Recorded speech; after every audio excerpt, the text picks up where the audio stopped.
अऊज़ुबिल्लाहि मिनश्शैतानिर्रजीम बिस्मिल्लाहिर्रहमानिर्रहीम अस्सलामु अलैकुम वरहमतुल्लाहि वबरकातुहू। मुअज़्ज़िज़ नाज़रीन, आपको YouTube channel Qazi multi videos पे खुश आमदीद कहा जाता है।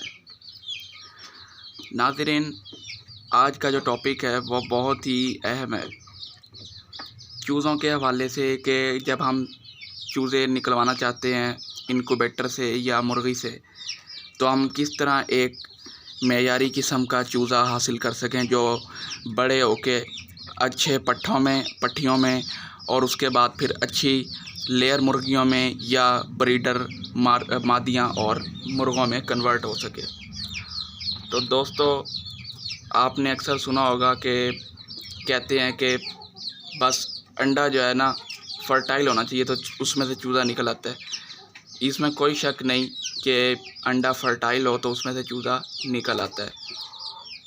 दोस्तों, फर्टाइल अंडा उसे कहते हैं कि जब मुर्गा और मुर्गी क्रॉस करते हैं तो उसके बाद जो अंडा आता है उसे फर्टाइल अंडा कहते हैं, जिसमें से चूज़ा निकलता है। ठीक है दोस्तों, कहा यह जाता है कि 40 ग्राम का अंडा हो या 40 ग्राम से ऊपर के जितने भी अंडे होते हैं, 41 ग्राम, 42, 55, 45 ऐसे, तो उनमें से जो हैचिंग होता है वो बेहतरीन रिज़ल्ट हमें मिलता है। लेकिन दोस्तों, जहाँ तक मेरा तजर्बा है और मेरी ज़ाती राय है वो ये है कि हमें सबसे पहले मुर्गियों की नस्ल देखनी चाहिए। मिसाल के तौर पे जैसे हैवी वेट नस्ल होती है मुर्गियों की, जैसे RIR होगी, रोड आइलैंड, और इसके अलावा ब्लैक ऑस्ट्रेलॉप हो गई, वाइट लेगॉर्न होगी, प्ले माउथ रॉक हो गई। ये इस तरह की मिसालें ऐसी हैं कि इनमें जो फ़ीमेल होती है, जो मुर्गी होती है, वो तकरीबन 2.5 किलो से ऊपर होती है। ठीक है, और इनका जो मुर्गा होता है वो तकरीबन 3 किलो से ऊपर होता है। तो ये काफ़ी अच्छे वज़न के जानवर होते हैं, परिंदे। तो इनसे जो अंडा हमें हासिल होता है, स्टार्टर की बात नहीं कर रहा, शुरू वाले अंडों की बात नहीं कर रहा, उसके बाद की बात कर रहा हूँ, जब वो 2-4 महीने 5 महीने अंडा देते हुए हो जाएं, तो जो हमें अंडों की एवरेज वेट जो मिलता है वो तकरीबन 50 ग्राम के लगभग मिलता है, 55 ग्राम। तो इस तरह की मुर्गियों के, इस तरह की नस्ल के जो अंडे होते हैं, उनमें से मेयारी चूज़ा हासिल करने के लिए हमें 50 ग्राम या 50 ग्राम से ऊपर के जो अंडे हैं वो इनक्यूबेटर या मुर्गी के नीचे रखने चाहिए। इसके अलावा 40 ग्राम से नीचे भी जो अंडे होते हैं उनमें से मेयारी चूज़ा निकल आता है। लेकिन वो अंडे कौन से होते हैं? वो कम वज़न वाली मुर्गियों के होते हैं, जैसे ब्लैक बैंटम हो गया, या बैंटम की या फैंसी मुर्गियों की जितनी भी किस्में होती हैं, तो उनके जो वज़न होता है एडल्ट मुर्गी का, जो ब्रीडर जिसे हम कहते हैं, वो मुर्गी का तकरीबन किलो या बहुत ज़्यादा कर लें तो 1.5 किलो, और जबकि उनका जो मुर्गा होता है वो 1.5 किलो से लेकर 2 किलो तक के दरमियान में होता है। तो दोस्तों, ये मुर्गियों का कम वज़न कहलाया जाता है। तो इस तरह की मुर्गियों से जो हमें अंडा हासिल होता है, जिसे हम बहुत मेयारी अंडा कह सकते हैं, जिसका वज़न तकरीबन 35 ग्राम, 30 ग्राम, 30 से लेकर 40 ग्राम तक होता है।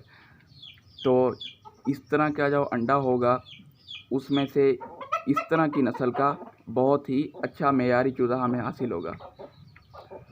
इसके अलावा दोस्तों, जब हम मुर्गी के नीचे अंडा रखते हैं तो मुर्गी सारी केयर खुद करती है, ह्यूमिडिटी लेवल, उसके अलावा टर्निंग वगैरह वो खुद करती है।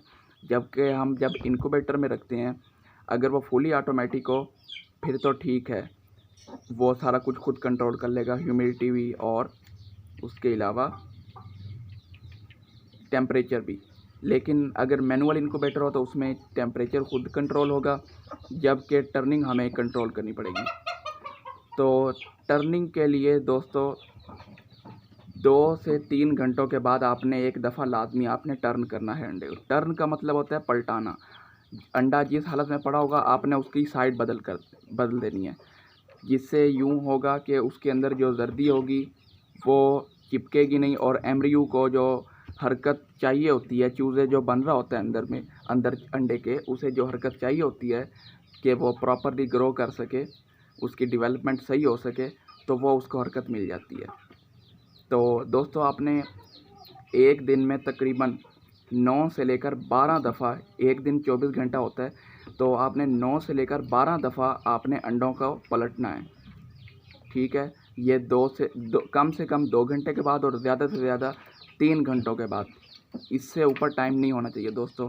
थोड़ा बहुत तो चल जाता है, लेकिन ज़्यादा टाइमिंग ख़राब नहीं होनी चाहिए दोस्तों। पहले 18 दिन, जिस दिन आपने अंडा रखा, चाहे इनक्यूबेटर में चाहे मुर्गी में, तो 18 दिन तक आपने इसी तरह ही अंडे को पलटते रहना है।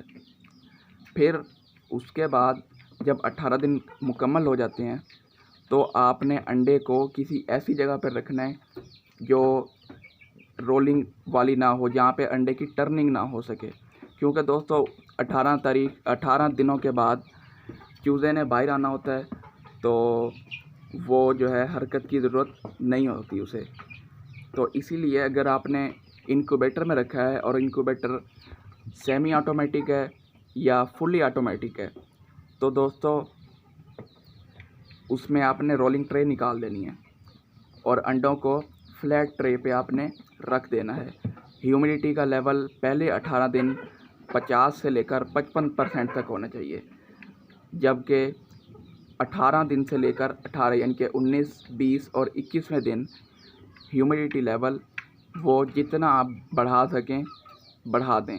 ठीक है, कम से कम जो है ना 65-70% से कंफर्म ऊपर होना चाहिए लाजमी तौर पे। ठीक है, 90% हो जाए, 80% हो जाए, ये बहुत है यहाँ तक। तो इससे क्या होता है कि अंडों को चूज़े को अंडा तोड़ने में मदद मिलती है। अंडा नरम हो जाता है उसका छिलका, तो उसको निकलने में भी आसानी होती है।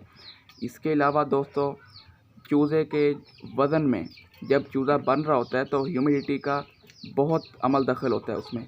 अगर ह्यूमिडिटी आप मतलूबा मिकदार से कम रखेंगे तो अंडा जो है उसमें जो चूज़ा बन रहा है वो कम वज़न वाला होगा, और अगर ह्यूमिडिटी आप दरमियानी रखेंगे जितनी मिकदार में चाहिए, तो दोस्तों उस ह्यूमिडिटी से वो चूज़ा सेहतमंद पैदा होगा। और इसके अलावा दोस्तों जो जिस मुर्गी और मुर्गे के जिस ब्रीडर्स के आप अंडे रख रहे हैं, आपने ये लाजमी देख लेना है कि उनको कोई बीमारी तो नहीं जो उनकी नस्ल दर नस्ल चलती आ रही हो, या उनको कोई किसी ऐसी किस्म का आर्दा लाहक हो जिससे उनके अंडे फर्टाइल ना हों, या कोई इस तरह की उन्हें बीमारी हो जिससे चूज़ों को कुछ ना कुछ नुकसान पहुंच सकता हो, या बहुत ज़्यादा बीठों वाले अंडे हों। तो दोस्तों इस तरह के जो अंडे हैं वो हमें ना मुर्गी के नीचे रखने चाहिए और ना ही इनक्यूबेटर में, क्योंकि दोनों जगह ही एनर्जी का ज़या होगा। उम्मीद करता हूँ दोस्तों आपको ये वीडियो पसंद आई होगी। जो सब्सक्राइबर्स हैं पुराने, वो वीडियो को लाइक करें और शेयर कर दें, जबकि नए आने वाले नाजरीन हैं वो चैनल को सब्सक्राइब करें। उम्मीद है दोस्तों आपको वीडियो अच्छी लगी होगी। इसी तरह की इन्फॉर्मेशन के लिए आप हमें कमेंट भी कर सकते हैं, आप हमारे से सवाल भी पूछ सकते हैं, और अगर आपको इस तरह की इन्फॉर्मेशन चाहिए तो आप इस चैनल को सब्सक्राइब करें और इस चैनल के साथ जुड़े रहिए। ठीक है दोस्तों, इंशाल्लाह आपसे मैं अगली वीडियो में अपने एक्सपेरिमेंट के बारे में शेयर करूंगा कि मैंने जब पहली दफ़ा इनक्यूबेटर में अंडे रखे तो मेरे साथ क्या हुआ।